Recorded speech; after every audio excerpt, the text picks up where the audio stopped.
حسین حسین حسین حسین حسین حسین یا حسین حسین الغریب الغریب الحسین حسین الشہید الشہید الحسین حسین الغریب الغریب الحسین حسین الشہید الشہید الحسین. رب اعوذ بک من همزات الشیاطین واعوذ بک رب یحضرون. بسم اللہ الرحمن الرحیم.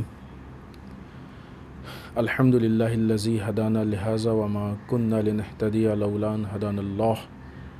لقد جاءت رسل ربنا بالحق والصلاة والسلام علی سید اصل ما فی الوجود سر اللہ کل موجود نقطۃ دائرۃ الوجود صاحب لواء الحمد والمقام المحمود سید عن المجدد والمصطفى الامجد وابی القاسم محمد والصلاة والسلام علی آلہ الطیبین الطاہرین المعصومین المظلومین ولعنۃ الدائمۃ الباقیۃ علی اعدائہم اجمعین من الآن الی قیام یوم الدین. اما بعد فقد قال حسین بن علی علیہم الصلاۃ والسلام الا ان الدعی ابن الدعی قد رکز بین اثنتین بین السلۃ والذلہ وہیہات من الذلہ. سرکار سید الشہداء کا یہ جملہ جس میں آپ ارشاد فرماتے ہیں کہ آگاہ ہو جاؤ، جان لو، اس بات کو سمجھ لو کہ نامراد کا بیٹا نامراد اس نے ہم کو لا کے اس دوراہے پہ کھڑا کر دیا ہے کہ جس کا ایک راستہ اسلحوں کا راستہ یا موت کا راستہ ہے اور دوسرا راستہ ذلت کا راستہ ہے، اور ہیہات کہ ہم ذلت کو قبول کریں یا ذلت کے نزدیک جائیں. سرکار سید الشہداء کے اس جملے کے ضمن میں خطبہ جناب زینب سلام اللہ علیہا اور معیار عزت و ذلت کے عنوان سے جس گفتگو کا آغاز ہوا تھا وہ آج اپنے تیسرے مرحلے میں. آغاز میں ہم نے سب سے پہلے عزت اور ذلت کے معنی و مفہوم کو آپ کے سامنے پیش کیا. عزت یعنی انسان کی وہ حالت کی جس میں وہ شکست کو قبول نہ کرے، شکست ایکسیپٹ نہ کرے، کسی بھی چیز میں مخالف یا مقابل یا دشمن سے شکست نہ کھائے، مغلوب نہ ہو، اس کو کہتے ہیں عزت. اور اس کے مقابلے میں جو چیز آتی ہے وہ ہے ذلت. پھر اس کے بعد خود شکست کا مفہوم کیا تھا، اور اس کے بعد پھر بات اس پہ شروع ہوئی تھی کہ عزت کو حاصل کرنے کے جو وسائل اور اسباب ہیں، ذرائع ہیں، وہ کیا کیا ہیں، کن راستوں سے، کن ذریعوں سے، کس طریقے سے ہم عزت کو حاصل کر سکتے ہیں. اس میں سب سے پہلا پوائنٹ تھا کہ جو قرآن مجید نے بہت واضح طور سے ہم سے کہا ہے وہ یہ کہ انسان اللہ والا ہو جائے، للہیت. قرآن مجید نے کلیئر اس بات کو واضح کیا کہ ساری کی ساری عزت صرف اور صرف اللہ کے لیے ہے، لہٰذا اگر ہم کو عزت لینا ہے تو ہم اللہ والے ہو جائیں، اپنے آپ کو اللہ سے مخصوص کر لیں، اللہ سے اتنا ہم اپنے آپ کو منسوب کر لیں کہ اللہ کی طرف سے اس کے صاحب عزت اور عزیز ہونے کی بنیاد پہ ہم کو عزت حاصل ہو، جیسا کہ سرکار سید الشہداء نے اپنے روز عرفہ کی دعا میں بھی ارشاد فرمایا ہے. اور اس کا طریقہ یہ کہ بہترین عقائد، یہ بھی وہ آیت کی روشنی میں، اور عمل صالح. پھر اس کے بعد خود اسی کی وضاحت میں دوسری باتیں اور احادیث پیش کی تھیں، اور اس میں ایک سوال تھا. کسی نے آ کے صادق آل محمد امام جعفر صادق علیہ الصلاۃ والسلام سے سوال کیا کہ مولا پھر یہ بنی امیہ کو کیا اللہ نے حکومت دی؟ چونکہ وہ بیچ میں گفتگو آئی کہ اللہ مالک الملک ہے، جس کو چاہتا ہے حکومت دیتا ہے، جس سے چاہتا ہے حکومت لے لیتا ہے، جس کو چاہتا ہے عزت دیتا ہے، جس کو چاہتا ہے ذلت دیتا ہے۔ وہ پوری آیت شریفہ سورہ آل عمران کی 46 نمبر کی آیت پیش کی تھی۔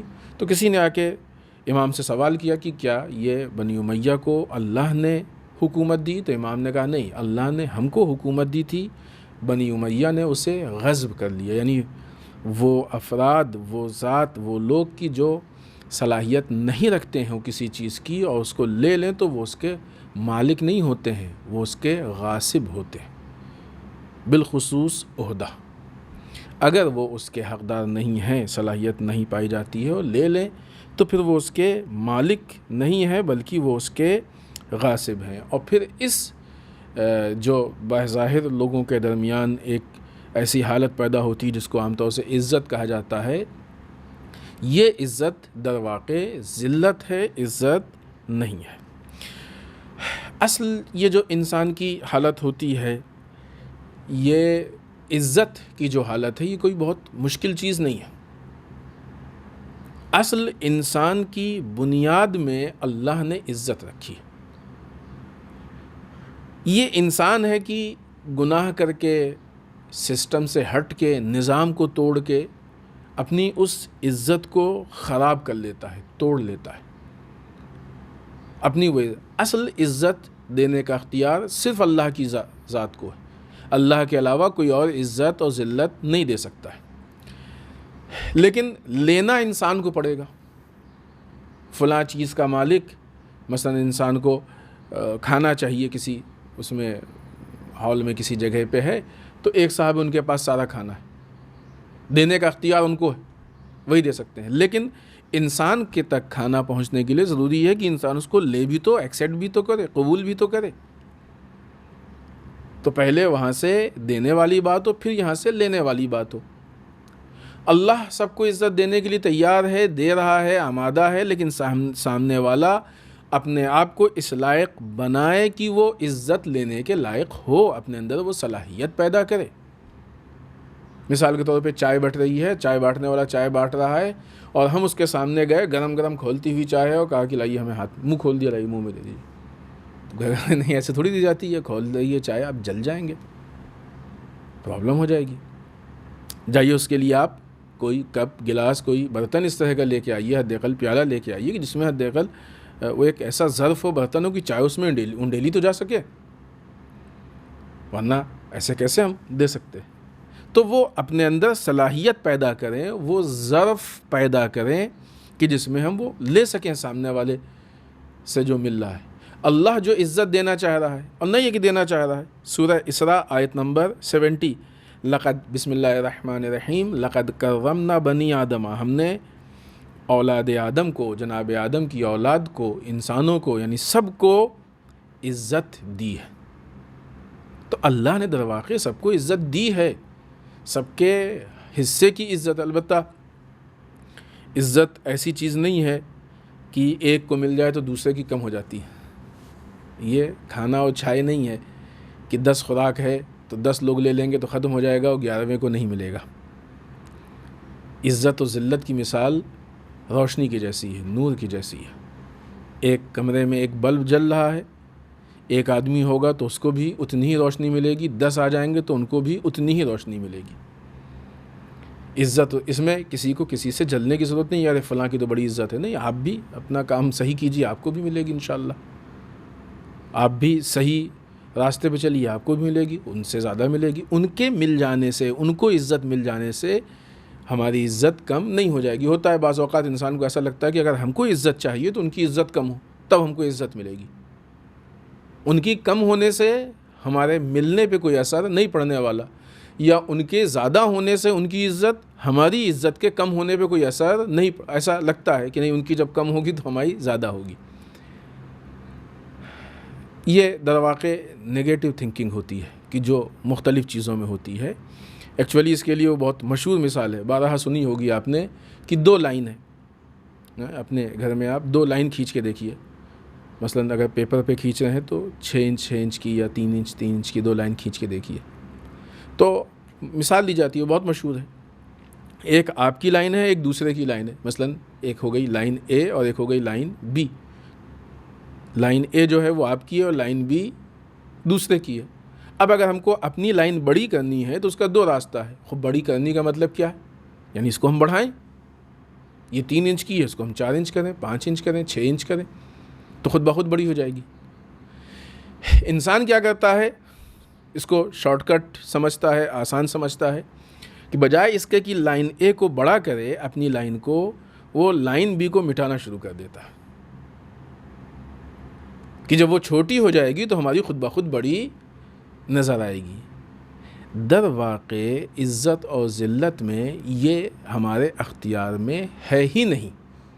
بولو یہ کہ وقتی طور پہ اگر ہم اس کو مٹانے کی کوشش کریں تو شاید کچھ لوگوں کو نظر نہ آئے، لیکن وہ مٹنے والی چیز نہیں ہے، کیونکہ وہ اللہ کے ہاتھ ہے۔ اس لائن کے بڑا ہونے سے ہمارے اوپر کوئی اثر نہیں پڑنے والا ہے۔ اگر ہمیں عزت چاہیے تو ہم اپنی لائن کو بڑا کرنے کی کوشش کریں، یعنی کیا مطلب کہ جو اس کے بنیادی ضروریات ہیں ان کو ہم لہٰذا در واقع اللہ نے سارے انسانوں کو عزت دی ہے، اور عزت بنیادی اعتبار سے ان کے حق میں، ان کے سہمیے میں رکھی ہے، ان کے حصے میں رکھی ہے۔ لیکن مشکل کیا ہوتی ہے؟ کہاں سے یہ عزت ختم ہوتی ہے؟ امیر بیان مولائے متقیان حضرت علی ابن ابی طالب علیہ الصلوۃ والسلام کا یہ جملہ کہ مولا فرماتے ہیں من کرمت علیہ نفسہ لم یحھا بالمعصیہ، جو شخص بھی اپنے عزت نفس کا قائل ہو وہ گناہ کے ارتکاب کے ذریعے، گناہ انجام دینے کے ذریعے اسے یعنی اپنے نفس کو پست اور حقیر نہیں کرتا ہے۔ در واقع دوسرے کی لائن کو مٹانے کا ہم کو اختیار نہیں ہے۔ اگر کوئی لائن مٹ سکتی ہے ہم سے تو ہماری اپنی لائن مٹ سکتی ہے، اور وہ کس سے مٹتی ہے؟ گناہوں سے مٹتی ہے۔ جتنے ہم گناہ کرتے جائیں گے اتنی ہماری لائن مٹتی جائے گی۔ اور عموماً یہی ہوتا ہے کہ جب انسان دوسرے کی لائن کو مٹانے کی کوشش کرتا ہے تو اس غلط مقصد کے تحت انسان گناہوں کا مرتکب ہو جاتا ہے، اور پھر اس کے بعد وہ اپنی لائن کو مٹانے کی حالت میں آ جاتا ہے، کوشش کر رہا ہے دوسرے کی مٹانے کی، مٹ اپنی رہی۔ کیونکہ دوسرے کی عزت کو کم کرنے کے لیے انسان کہاں پہنچتا ہے؟ تہمت، الزام، غیبت، ان ساری چیزوں پہ آتا ہے۔ اب یہ کیا ہے؟ گناہ ہے۔ گناہ کا نتیجہ کیا ہے؟ مولا کائنات کہہ رہے ہیں کہ جو انسان گناہ کرتا ہے اس کے ذریعے سے اس کی اپنی عزت کم ہو جاتی ہے۔ یہ مفہوم ہے اس کا۔ کیا کہا کہ جو اپنے نفس کی عزت کا قائل ہوتا ہے وہ گناہوں کے ذریعے سے اس کو یعنی اپنے نفس کو پست اور حقیر نہیں کرتا ہے، اور اگر اس نے گناہوں کے ذریعے سے نفس کو پست اور حقیر کر دیا تو اس کا مطلب کہ وہ اپنے نفس کی عزت کا قائل نہیں، تو کوشش کر رہے تھے دوسرے کی لائن کو مٹانے کی، مٹ اپنی گئی، چھوٹی اپنی ہو گئی۔ دو اعتبار سے، ایک تو یہ کہ کبھی کبھی ایسا ہوتا ہے کہ مثلاً انسان کو معاشرے میں دکھتا نہیں ہے، خود بعض اوقات جب گناہ ہے کسی کی غیبت کی جائے، یہ وہ الزام تہمت، یا مثلاً اور بھی دوسری چیزیں کہ جو کسی کی لائن کو کم کرنے کے لیے یا کسی کی توہین کے لیے انسان کرتا ہے، جس طریقے سے یزید نے بھی کیا، تو پہلی فرصت میں بعض اوقات ہوتے ہیں کہ جو بہت سطحی فکر والے افراد ہوتے ہیں وہ ان چیزوں سے امپریس ہوتے ہیں، غیبت سے، اور پھر جس کی غیبت ہوتی ہے، جس کے لیے تہمت الزام، اس کو کم سمجھنے لگتے ہیں۔ لیکن ذرا سا بھی اگر انسان کے اندر بصیرت ہے، تھوڑی سی بھی عقل ہے، تو انسان خود ہی سمجھ جاتا ہے کہ یہ غیبت کرنے والا ذلیل ہے۔ اور اگر کوئی انسان بہت زیادہ ہوتا ہے نا کہ جب انسان کرتا ہے تو آہستہ آہستہ عادت پڑتی ہے، ایک بار غیبت کی، 2 بار کی، 3 بار، تو سامنے والا کہتا ہے اس کا تو کام ہی یہی ہے، کل فلاں کی برائی کر رہا تھا، پرسوں فلاں کی برائی کر رہا تھا، آج فلاں کی برائی کر رہا ہے، تو اس کا کام برائی کے علاوہ ہے ہی نہیں۔ اور پھر جس اعتبار سے وہ دوسروں کی برائی کرتا ہے اسی آئینے میں اس کو دیکھا جاتا ہے۔ تو یہ انسان بجائے اس کے کہ دوسرے کو ذلیل کرے، دوسرے کی عزت لے، آہستہ آہستہ خود اپنے کو ذلیل کرنے لگتا ہے، اور ہوتا بھی یہی ہے، کیونکہ یہ کسی کی عزت کو کم، عزت یا تو وہ کم کر سکتا ہے جو دینے والا، در واقع وہ کم کر سکتا ہے، یا پھر لینے والا نہ لے تو خیر ظاہر کم ہو جائے گی، یہ انسان تیسرا آدمی تھرڈ پارٹی آ کے نہ دینے والے کو اللہ کو روک سکتا ہے کہ پالنے والے اس کو عزت نہ دے، نہ لینے والے کو روک سکتا ہے کہ تو اللہ سے عزت نہ لے،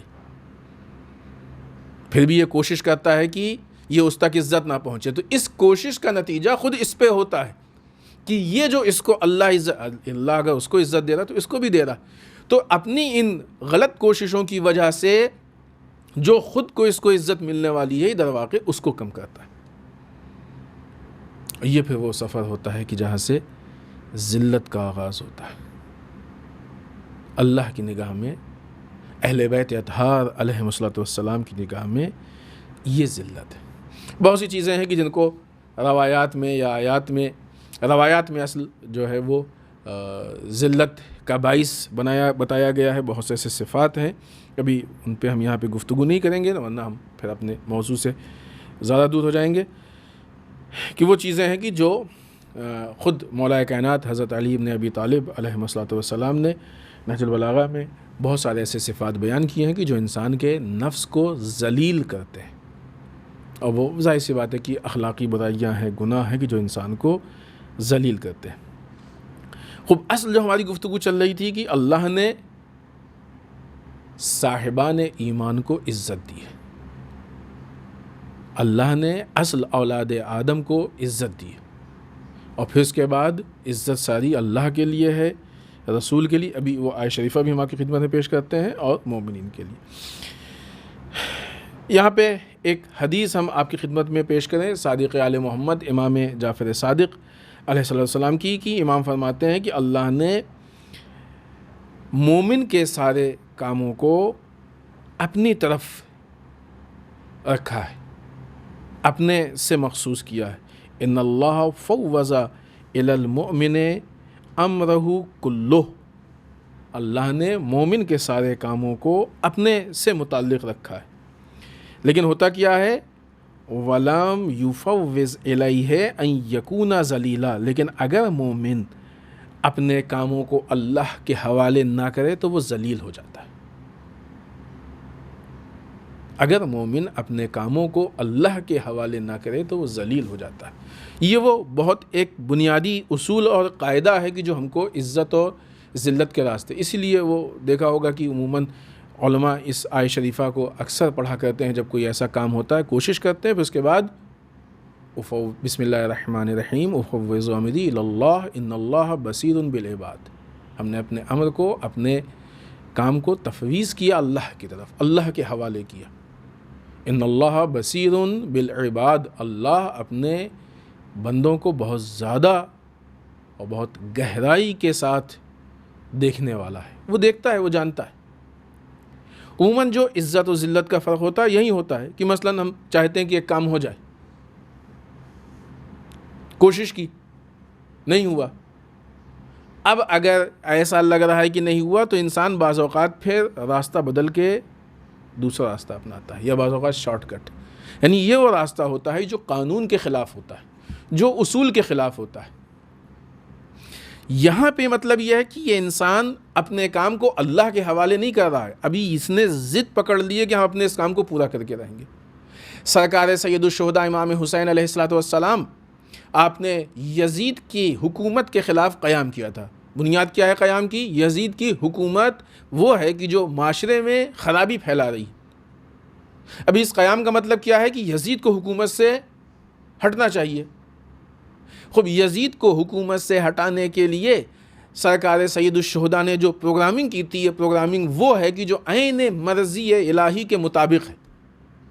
اب اگر سرکار سید الشہداء کسی موقع بھی یہ دیکھیں کہ ہماری یہ پروگرامنگ جو ہے وہ اس مقصد کو نہیں حاصل کر رہی ہے کہ جو بظاہر تھا، اگرچہ سرکار سید الشہداء خود امام معصوم، وہ ان چیزوں سے، یعنی ہم اپنے ایک سطح پہ گفتگو کریں تو کیا اپنے راستے کو بدل دیں گے کہ نہیں ابھی کچھ بھی ہو، ہم کو تو یہ کرنا ہی کرنا ہے؟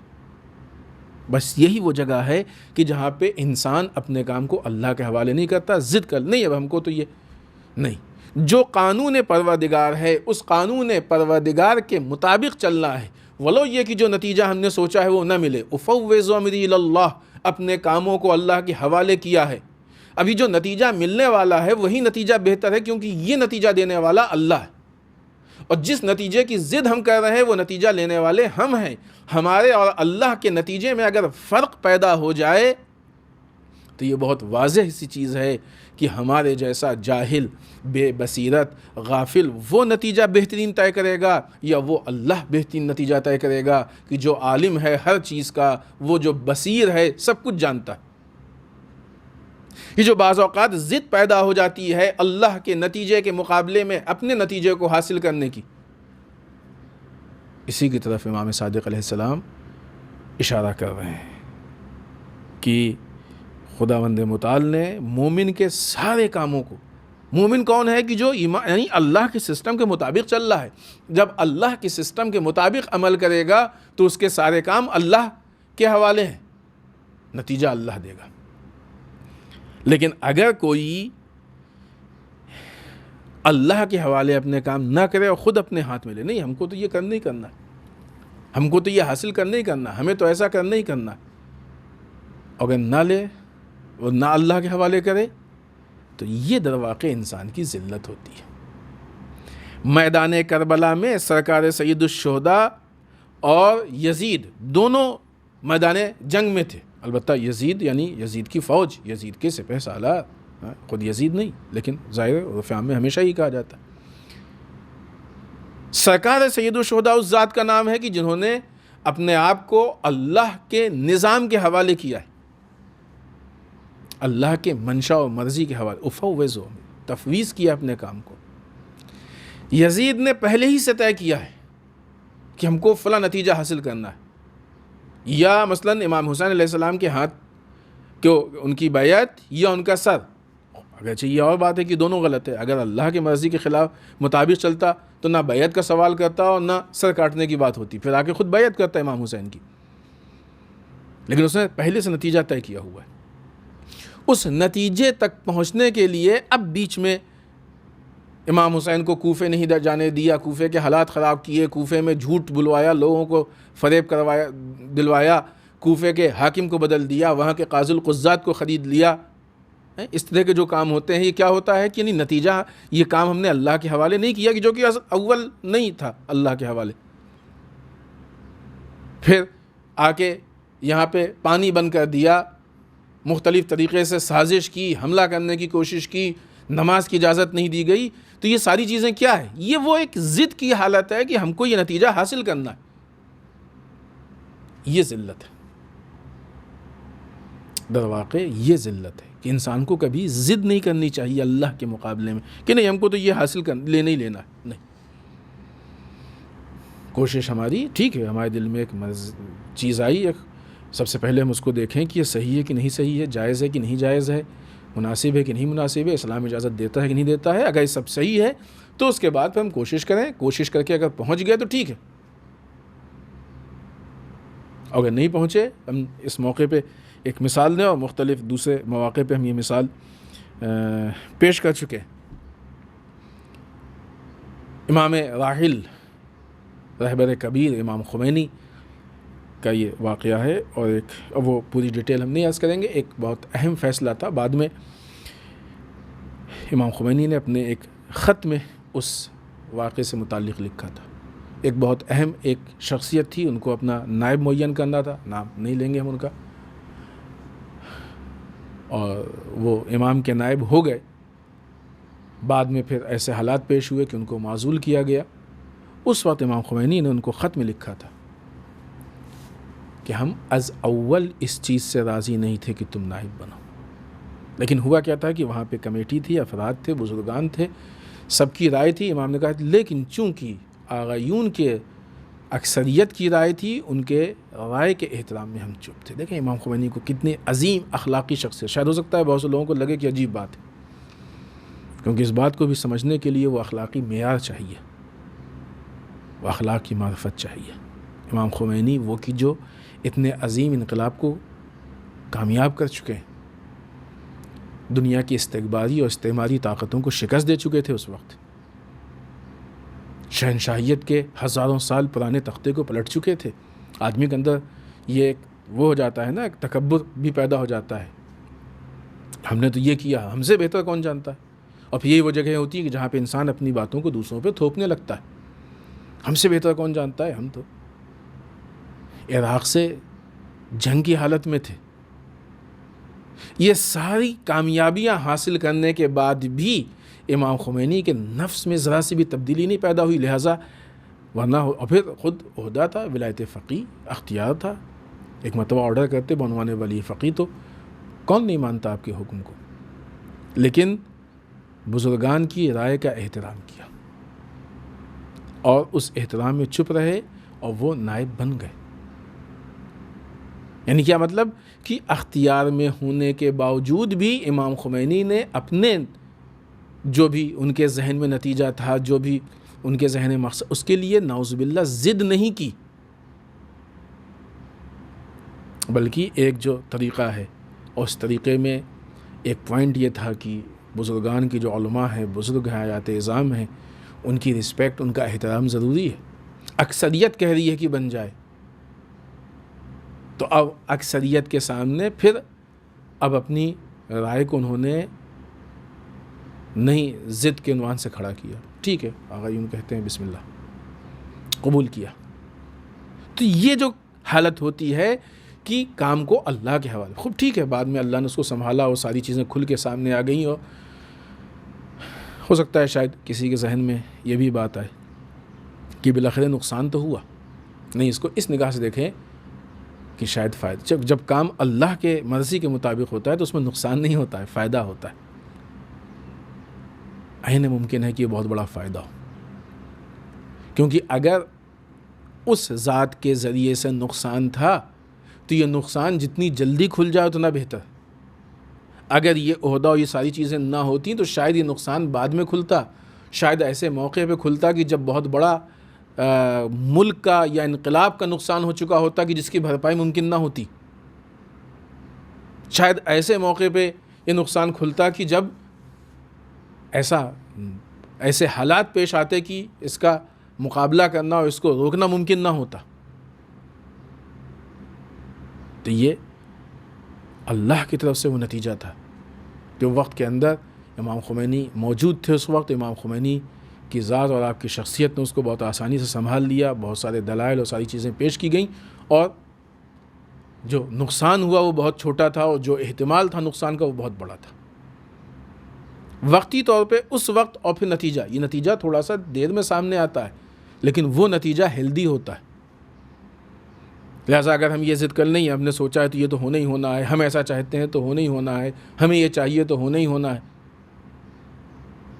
اسلام کی نگاہ میں یہ عزت کا راستہ نہیں ہے، ذلت کا راستہ ہے. قانون اسلام کے مطابق بڑھے. ٹھیک ہے، ہم نے اپنی رائے پیش کر دی، ہماری نظر پیش کرنا یہ اہم ہے، پیش کرے آدمی، اپنی دلیلیں دے، لاجک اپنی پیش کرے، لیکن اس کے بعد پھر جو اکثریت کی رائے ہو اس کو قبول کر لے. یہ ایک مورد ہے کہ جو ہم نے ایک پیش کیا، ورنہ پورے اسلام میں بہت ساری ایسی مثالیں ہیں، بہت سارے ایسے مواقع ہیں. خوب بات لمبی ہو رہی ہے، ہم آگے اور بھی کئی پوائنٹ چاہتے ہیں آج ذکر کر دیں، لیکن بہت زیادہ وقت نہیں بچا. لہٰذا صادق آل محمد امام جعفر صادق علیہ السلام کی یہ حدیث کہ جو بہت سارے باتوں کو، پوائنٹس کو ہمارے لیے کلیئر کرتی ہے کہ اللہ نے مومن کے سارے کاموں کو اپنے حوالے کیا، لیکن اگر کوئی مومن اپنے کام کو اللہ کے حوالے نہ کرے تو وہ ذلیل. لہٰذا مومن کی ذمہ داری کیا ہے کہ کوشش کرے اللہ کے راستے کے مطابق چلے، پھر اس کے بعد افوض امری الی اللہ، ہم نے اپنے کاموں کو اللہ کے حوالے کیا. ان اللہ بصیر بالعباد. کیوں؟ اس لیے کہ اللہ بہترین نتائج کا دینے والا ہے. اس کا راستہ کیا ہے؟ اس کا طریقہ کیا ہے؟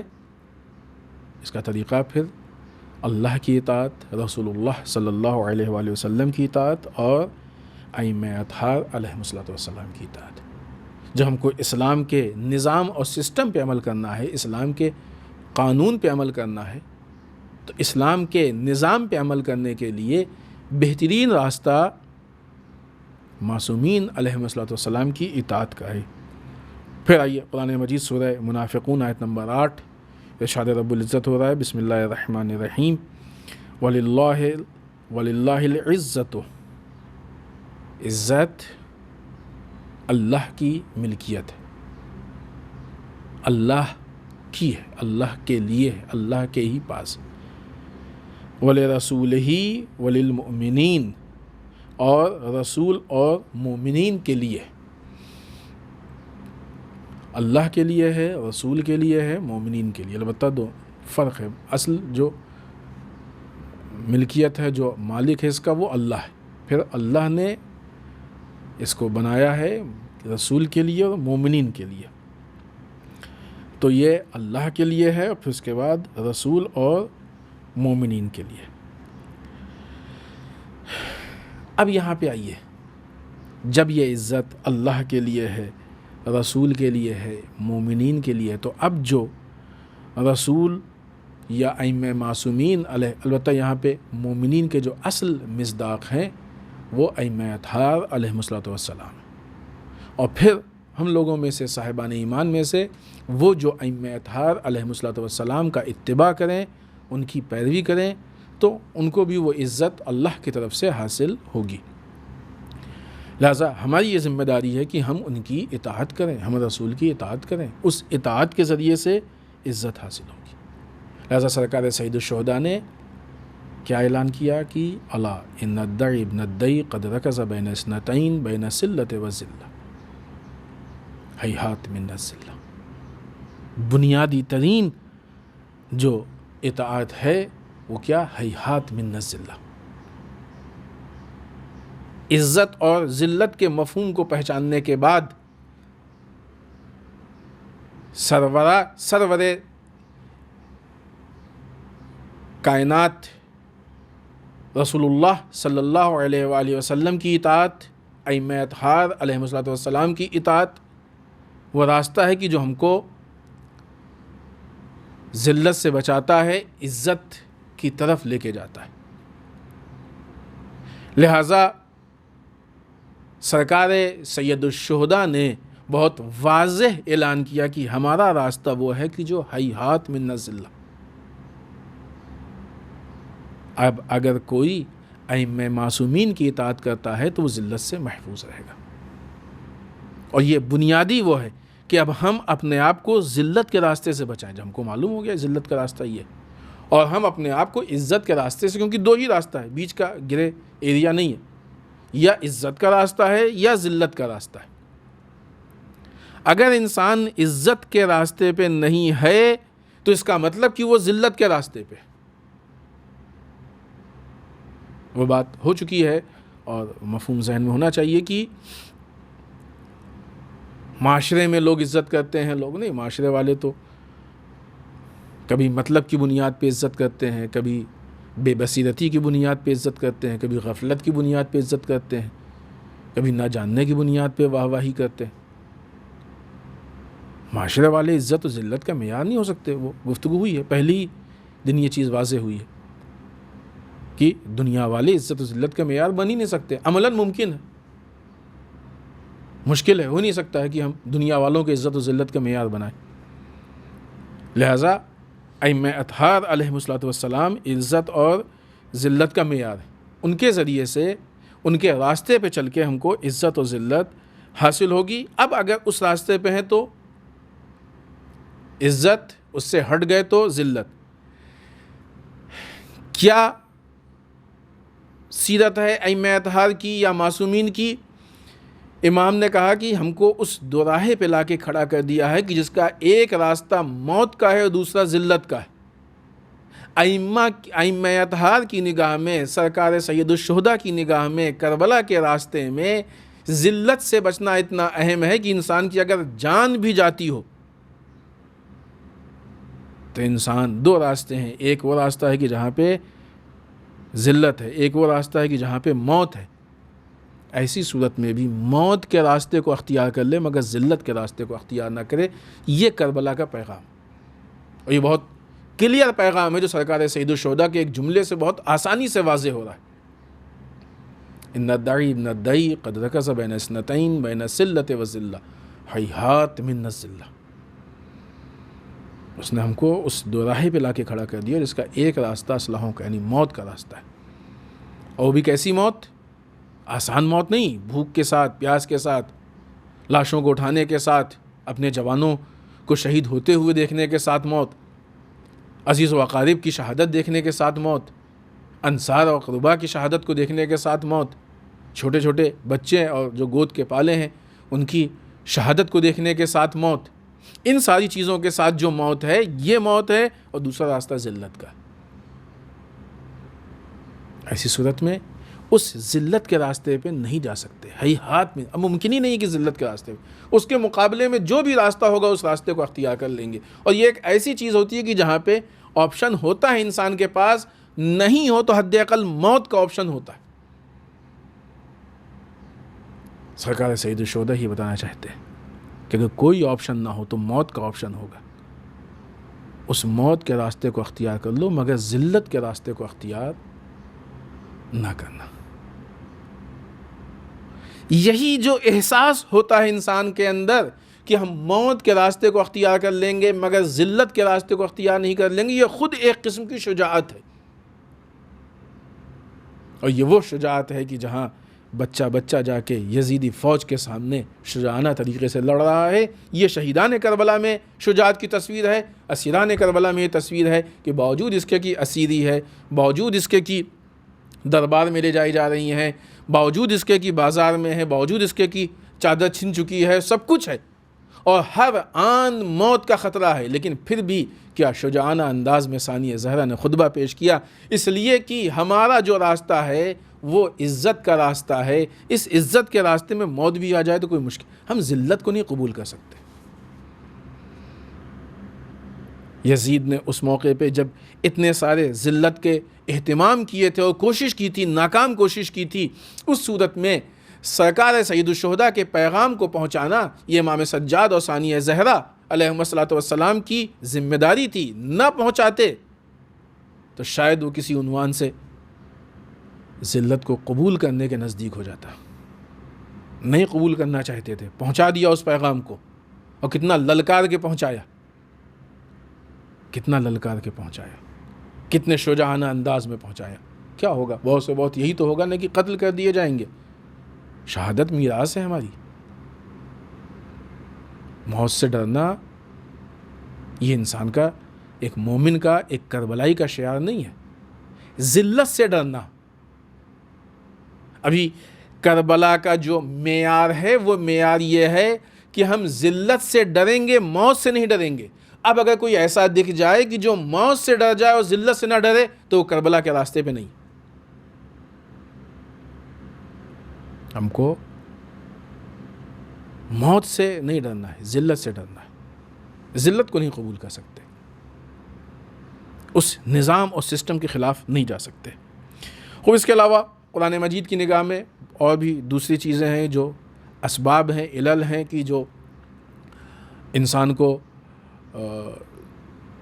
عزت کی طرف لے جاتے ہیں، یا یوں کہا جائے کہ عزت کے علل و اسباب ہیں، اور بہت زیادہ وقت نہیں ہے کہ ہم ان چیزوں کو، اگر ان سارے اسباب پہ ہم گفتگو کریں گے تو پورا موضوع ہی تبدیل ہو جائے گا، چونکہ یہ بنیادی اعتبار سے ایک بیسک قانون کے اعتبار سے بات چیزوں کو پیش کرنا تھا، ورنہ پھر وہ موضوع تبدیل ہو جائے گا کہ قرآن کی نگاہ میں عزت کو حاصل کرنے کے راستے۔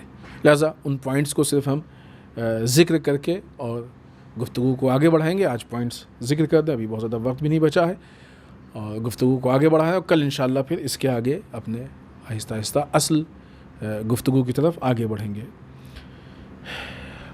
اہل بیت اطہار علیہم الصلوۃ والسلام یا معصومین یا رسول اللہ صلی اللہ علیہ وسلم کی اطاعت کے لیے قرآن مجید نے تشویق کی ہے کہ ان کو بعنوان اسوہ، بعنوان نمونہ عمل ہم اختیار کریں، اور ان کے اطاعت، ان کی فرما برداری کا حکم دیا ہے۔ یہ سبب ہے، یہ راستہ ہے، یہ علت ہے انسان کے عزت کو حاصل کرنے کا۔